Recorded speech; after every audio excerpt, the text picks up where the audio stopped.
I'm Carmel Fisher and you're watching Sequire Spotlight. We are at the LD Micro Invitational live here at the Four Seasons Hotel in Westlake Village, California.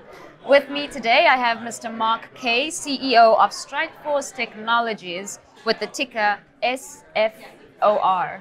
Mark, welcome. Thank you very much, Carmel. I appreciate it. Of course, happy to have you. How is the conference treating you? The conference has been so great. Matter of fact, I'm losing my voice. I've been talking so much all day today, literally, but it's been very successful, and I think I'm very happy I'm here.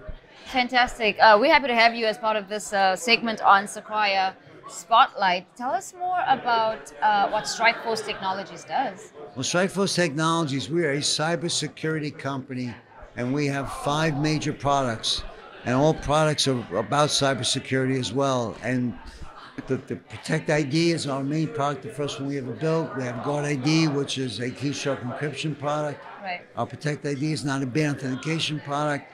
We have Mobile Trust, and we have actually Privacy Lock and Safety Chat. Safety Chat is the main product that we really would rather be talking about, which is our secure video conferencing product. And we have also Privacy Lock, which again works with Safety Chat, and it's a very, very strong endpoint solution that we have that runs very, very well. Wonderful. We're all coming out of the pandemic right about now. Super excited to be able to be here in person. Firstly, having a wonderful time with everybody here. What impact did COVID have on your business, and where are you now? Well, it had some impact, but it really wasn't that major because most of our business is in software, and it's not with meeting people in person or anything like that.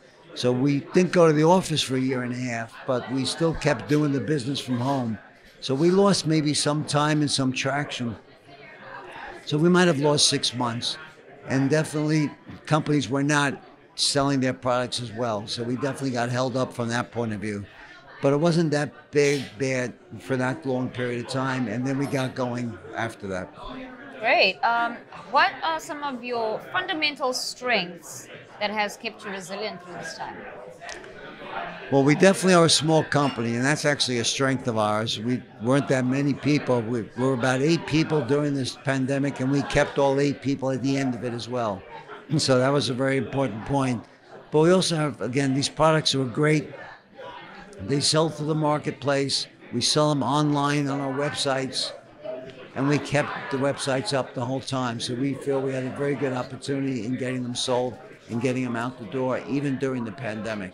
Just people weren't that anxious to buy them at that point, so we did definitely get sales held up. Can you speak more about your competitive landscape? Sure. And what Strikeforce does to stay ahead? Well, we're becoming much more of a video conferencing product. So definitely our landscape is again Zoom, WebEx, Teams, all those other products, Google, and all the products out there. We definitely feel that our product is the only one that's very secure. So that's why we have zero trust authentication.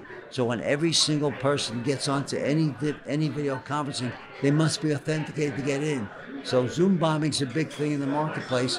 We cannot be Zoom bombed. Nobody can join our conference and get into it by stealing somebody's URL and being them and getting in. You must be invited by the person who's running the meeting in order to be on it. And that's the biggest difference we have. And the other big difference is our Safety Chat isn't just Safety Chat. Again, it runs with Protect ID and Privacy Lock as one product. Right.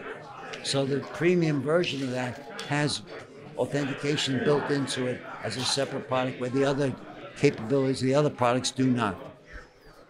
Excellent. So how did the recent earnings reported kind of compare to expected results? Yeah. Our first quarter was terrible. I mean, let's face it, it was a bad quarter.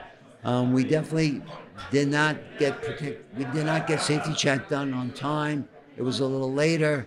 It just finished at the last day of 21. We started selling it more so in January. Then we made some major changes to it. So it really wasn't out there until late February that we started selling it. And now that it's starting to sell, again, the first month is free to anybody who uses it. So we have a lot of people using it now, but they haven't paid for it, and they will be paying for it in the next couple of months. And we're seeing this new quarter starting to build up already. So we feel next quarter should be better than it has been. Great, great, great. What are the short-term growth strategies?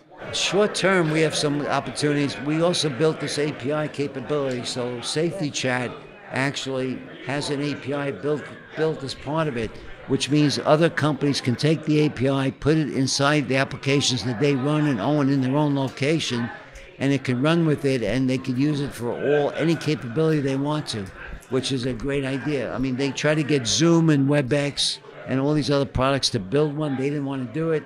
We did. We own the API, and this company's going to be using it heavily for their own purpose. And it's a huge company, and that is going to be large growth. And that one, by the way, should be going live within a week, and literally within a week. Exciting stuff. Yeah. So in terms of your shareholders, investors, do you know some of them by name, and how do you stay in touch with them? Oh, I know my name all right. They keep emailing me, calling me, and constantly harassing me. But literally, I do talk to them a lot through emails. I do treat them fairly, I think, as best as I can. And right now, they're doing well because we went up a whole penny today. So it was a great day for us in the marketplace. Right, wonderful. Where can we find your latest news, and have you released earnings? Our latest news, well, definitely our latest news. We do PRs on a regular basis. We haven't done one in a while. We will have a couple going on next week. PRs will show up on Yahoo or wherever you would normally see a PR. Right. It'll go out there to the marketplace. And our earnings releases, obviously, we do the Qs and Ks. They'll be Edgarized so people can see them as well. And the next Q won't be done until early August, probably. All right, great. So a little bit about you. Okay. Tell us about your background, how you've come into this industry, and why you actually chose it. That's a great question. I never thought about that. But I retired JP Morgan. I worked for JP Morgan for 25 and a half years. I then retired at the time when Chase was buying us out. And it was okay. So I got bought out. We got bought out. And then I decided to retire. I was at that point. Now, I used to work for EDS and many other technology companies before. I was definitely a strong technologist at the time. Trying to retire, then these guys came to talk to me, George Waller in particular, and said, "I'd like to come and join our company." I said, "Nah, it's too early. I'd rather retire, go home and play golf." And they said, "Well, no, you don't want to do that." And I did, and they told me what they were doing, and that's when they were building this Protect ID product in the early days, and it was just getting built, and it was a great product at the time, but it was too early. That's when they didn't even have cell phones yet. So nobody understood what we built at the time. Right. And that's how we started on the wrong foot, probably. Got it. So what have you learned? What are some of your life lessons that you've picked up over your expansive career? Life lessons, that's a big question. Yes. You know what, I've had a great life. And I did a lot of the things I always wanted to do. And I think running this company is a major effort of what I want to be doing and getting done. I think I learned a lot, and I'm learning more constantly. Even today, I learned a lot of things on how to better sell, how to go after the marketplace from a lot of people at the conference that I talked to and listened to more than ever. And I think I've learned a lot. I'm dealing with a lot. I already have notes in my head of what I got to do differently next week, which I will. I gave out a lot of free safety chats today. I want to remember who they are so I can get them their copies and follow up with them as well. So life is great. That's all there is to it. Wonderful. So we want to leave the audience with one key message that they can take away from this conversation. What would you want to leave them with? One key message. Well, we are announcing something next week on June 14th. It's a special day for us. We will be announcing it. No, I will not tell you what it is, no matter what anybody does. We'll probably have other PRs out next week also, because we expect this API to be done at that point. So we will move forward next week. We'll have some great news. The stock went up. We think it'll keep going up, and I think we'll be in great shape. Excellent. Apart from Yahoo Finance and the usual places we can find our news, where can we find specific information on Strikeforce? Specifically, I guess you can get it on the Edgar site at the SEC.gov. Right. Do you have a website? It's a common website. Everybody knows the SEC.gov. Got it. Does Strikeforce have their own website?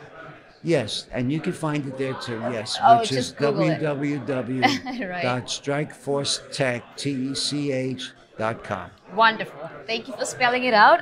Thank And you. we have enjoyed this conversation. This is Sequire Spotlight. I've been chatting with Mark Kay from Strikeforce Technologies, and you're watching the Sequire Spotlight.